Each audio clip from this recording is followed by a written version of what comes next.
Leading local today in our top story, it's not a question most people like to think about, but a question that must be asked at some point in our lives. What will happen to me if one of my family members pass? Or worse, what will happen to my family if I were to pass? Not a simple question to answer, but for veteran families, Veterans Affairs hopes to make the prospect a little less daunting through its memorial benefits. KX News' Paige Gilmar shows you what you need to do to access what's already yours.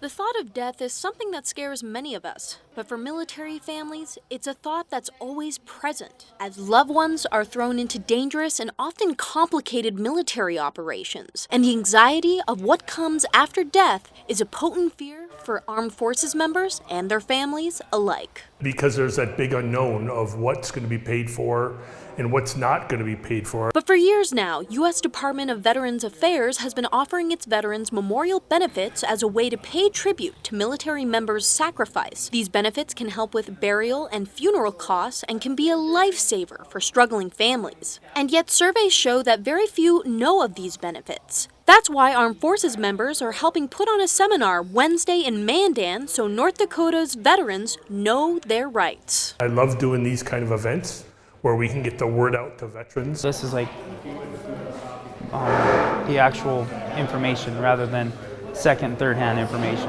Right now, veterans can be laid to rest in one of the VA's 155 national cemeteries. These cemeteries, however, are only in about 44 states, and VA staff say they're looking to expand access. But just because a veteran might be too far from being buried in a national cemetery doesn't mean they don't have the ability to be buried in a private cemetery. And the best part is, many things are covered. That's why veterans encourage other veterans to use their benefits. Because they don't use it, that's okay if they don't want to use it, but if they do use their benefits, they're not taking anything away from anybody else. If a veteran is buried in a national cemetery, they receive free of charge the opening and closing of the grave, a grave liner, headstone, memorial flag, certificate, burial flag, and dedication on the Veterans Legacy Memorial site. The grave will also continue to be cared for at no cost to the family. If a veteran is buried in a private cemetery, however, they get a government headstone, marker, or medallion, memorial flag, certificate, and possibly a memorial allowance.